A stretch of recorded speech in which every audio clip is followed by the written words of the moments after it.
was revered, his name whispered in prayers, his hands blessed by the ancestors.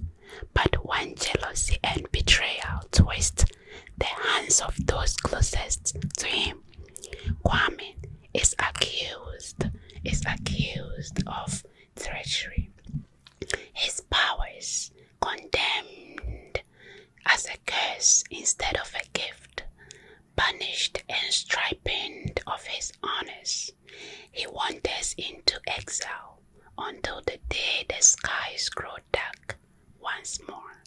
This is an exciting, interesting story. Now let's dive into this story. The land of Tumbira had always depended on the heavens for survival, and when the skies refused to weep, it was Kwame, the rainmaker, who called upon the spirits of the water, the wind, and the thunder to nourish the fields. For years,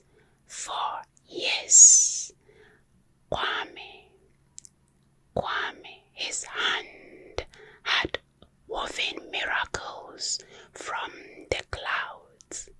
The people worshipped him.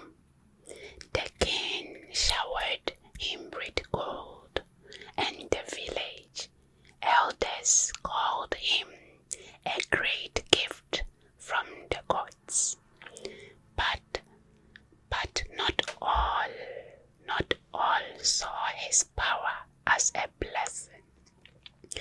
Among them was Kojo, the king's chief advisor, whose heart burned with jealousy. He had studied the ancient way, yet he could not command the sky as Kwame did, and so he whispered his poison into the king's ears. What if the rainmaker does not summon the rain, but steals it? What if the power is the very thing that will bring ruin to Tumbira?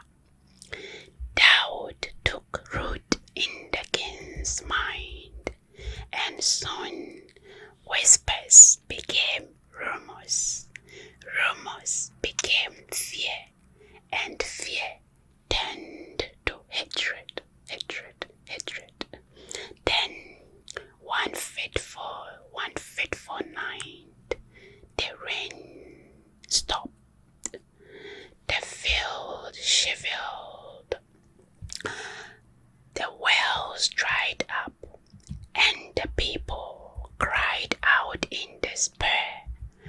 But when Kwame stood before them, arms raised to the heavens, calling forth the storm, nothing happened.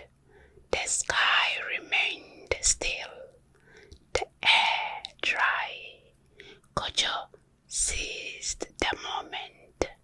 You see, he has angered the gods. He is no longer a rainmaker. He is a rain thief. The people turned against Kwame. Their once loving gazes now filled with fear and rage. Even the king, who had once trusted him, now saw only a man who had failed. Punish him, they cried. Let him take the drought with him. And so, stripped of his title and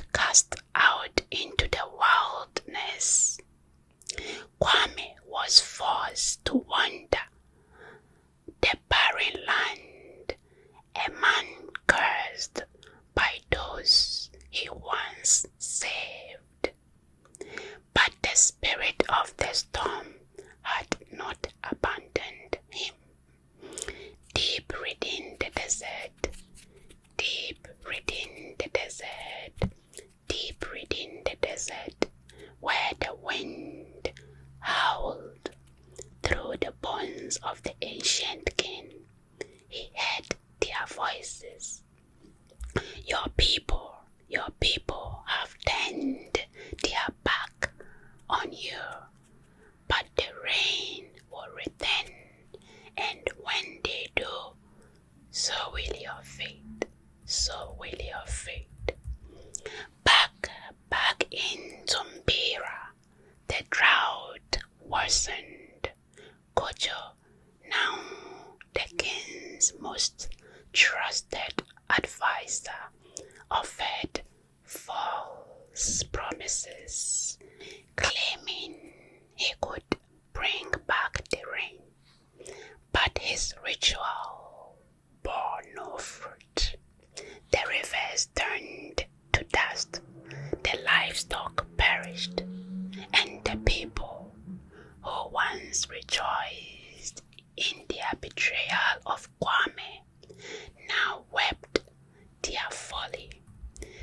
Then one evening, as the sun set in a blood-red sky, a shadow appeared at the kingdom's edge. Kwame had returned. Weakened but unbroken, Kwame stood before the king. His voice calm but powerful. You turned me away when the skies were clear. Now, as the land withers, do you beg for my return? The king, once proud, now knelt before him. Forgive us, RainMaker. Save your people, and your place in history will be restored. Kwame closed his eyes, feeling the weight of their desperation.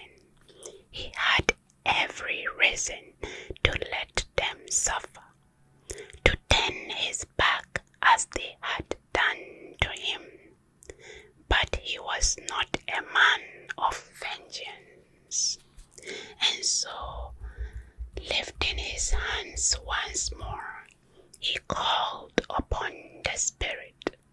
The wind roared, the clouds gathered, and for the first time in years, the heavens opened. The rain fell in sheets, washing away the dust, filling the rivers, and drenching the earth with new life. The people of Timbira wept with joy, their faith in the RainMaker restored. But Kwame knew he could not stay. He had not seen their true hearts. He had felt their betrayal, and though the rain had returned, his trust had washed away with the storm. As the people danced beneath the downpour, Kwame turned and walked into the horizon, a legend, a lesson, and a storm that could never be caged again. What do you think about this story? Thank you for listening, and don't forget to subscribe and like this video.